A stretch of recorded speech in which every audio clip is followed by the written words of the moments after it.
Hey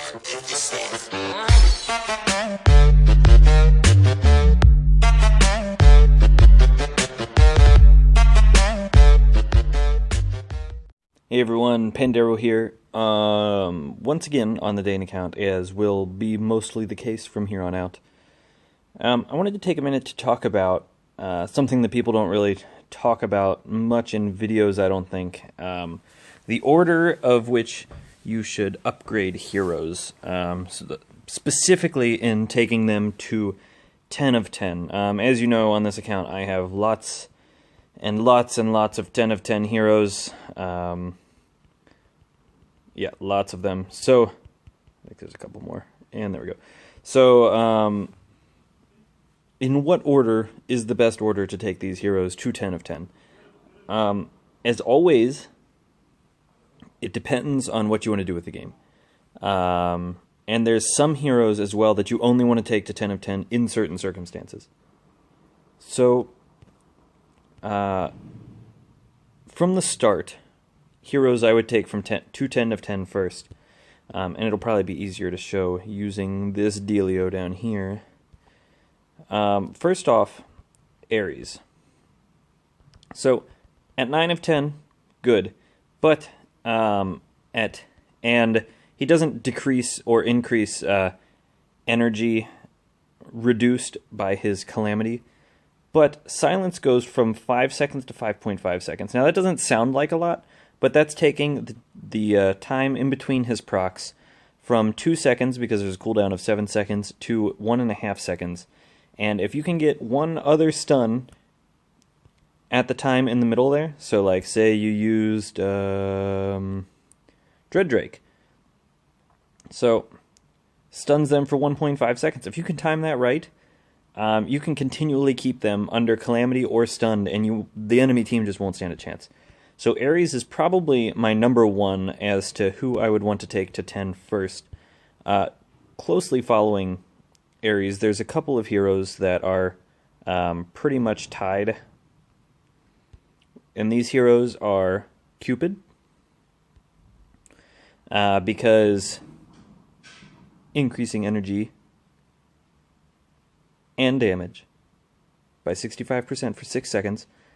And then Pumpkin Duke increases attack rate and movement speed by 55%. Now, the only time I would recommend it is good to take a Pumpkin Duke to 10 of 10, unless you're using him strictly for the damage, is if he has an 8 of 8 Berserk, because a Revite Pumpkin Duke at 10 of 10 will still not hit the max speed by himself. He needs help from a Cupid or a Valentina or Michael, or he needs to be attacked in the middle to raise his energy. But an 8 of 8 Berserk Pumpkin Duke will do it on his own. He will get there because of the way the rounding system works. He will do it. So, Pumpkin Duke and Cupid, I have pretty much tied there. Now, coming after this, most heroes are really good at 9 of 10.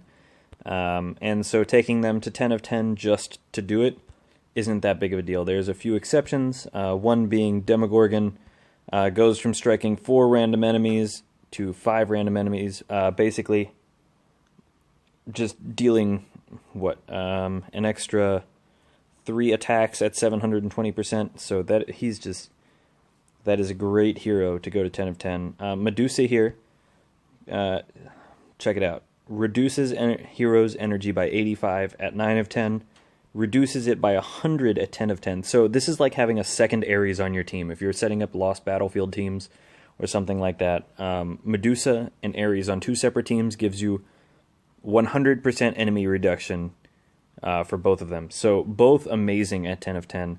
Now, if you're going for the snipe method for Guild Wars, you're going to be wanting to take Ares, obviously.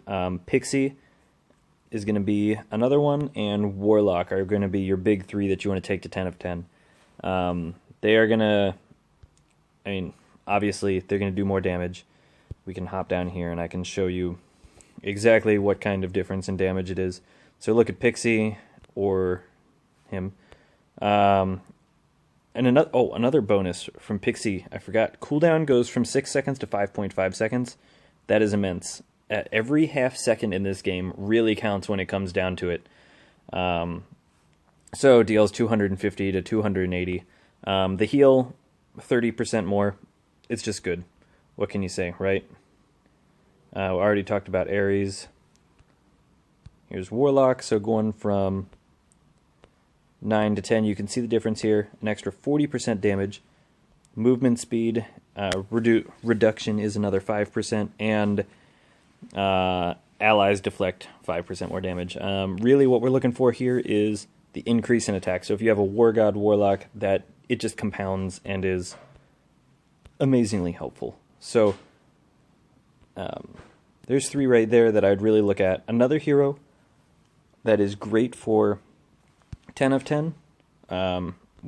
First, you want Valentina to go to at least 9, because at level 8, restores energy by 96 over 3 seconds. Goes to 108 at 9 of 10 over 3 seconds. So she will fill up an entire energy bar in one proc.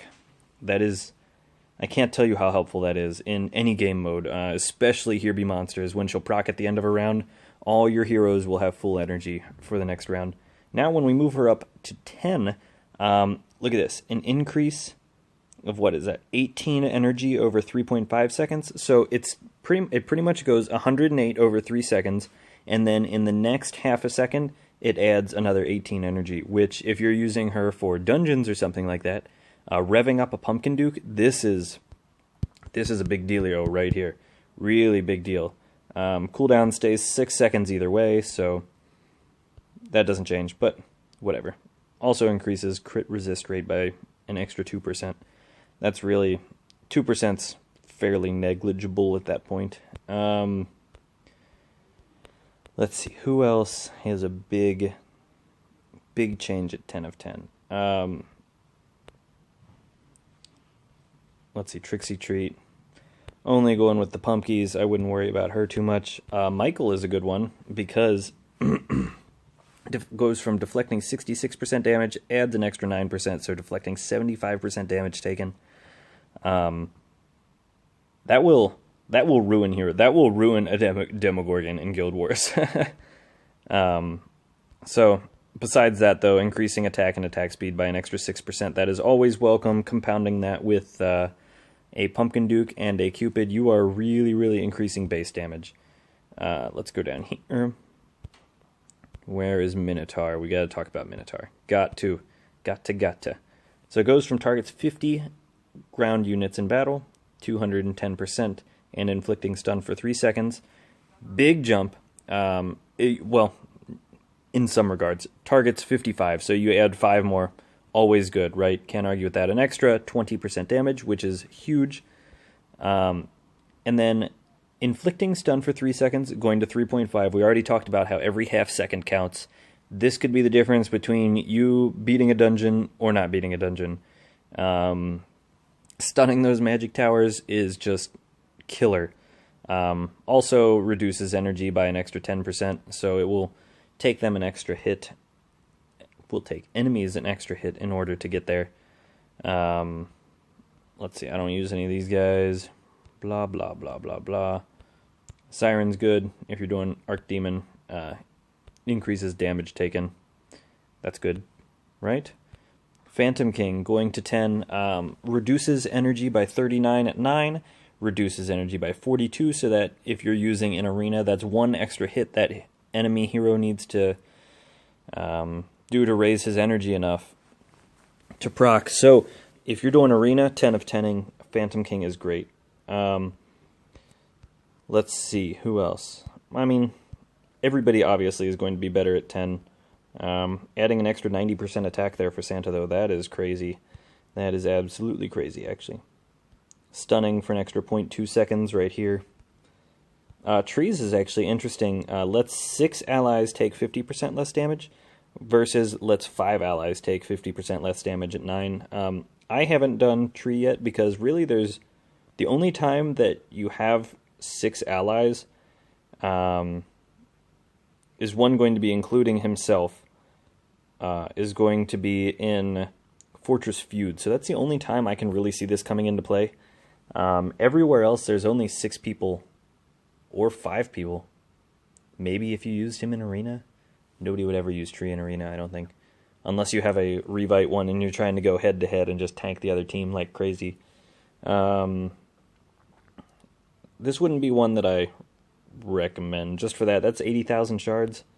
You're going to spend it on that just for Fortress Feud?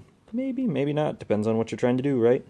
Of course, Skull Knight is always going to be better at 10 of 10. Increases an extra 50% damage, or his attack by an extra 50%, and limits damage taken to 3,000 per hit. Doesn't change anything with his cooldowns or anything, but obviously going from 3,000 damage, or 4,000 damage per hit to 3,000 damage per hit when you have... wrong button... Let's see, when you have 270,000 damage, yeah, about 270,000 health, that is, so if you were like fully revving up on a Skull Knight, it would take, you know, I don't know, it would take more time to kill him. What more can you ask for, right? I don't know. Vlad at 10 is good, obviously. Everybody at 10 is good, but... a rough order of what I would recommend doing heroes to 10 in, as I originally wanted to do at the beginning of this video. Ares, bam. Cupid, bam. Pumpkin Duke, bam. If you had everybody in the game. Demogorgon, but most aren't going to have that, so don't worry about it. Valentina, Pixie and Warlock, Minotaur, Ghoul. Ghoul's very important. Dreadrake also very important once you're doing defense stuff. Then start worrying about heroes like Michael, Trixie Treat, maybe Heartbreaker when you're trying to increase your damage for Lost Battlefield and things like that. As you can see, as I've been upgrading my heroes, I'm almost to 13,000 for each team. Really, really close. Just gotta maybe 10 of 10, one or two more heroes. Devo Medusa, get her in here. Yeah, so there we go, guys. There is my rough estimate of the difference between 9 and 10 on heroes and which ones I would do in what order. So thanks for watching. As always, if you like the videos, please like and subscribe. Pandero out.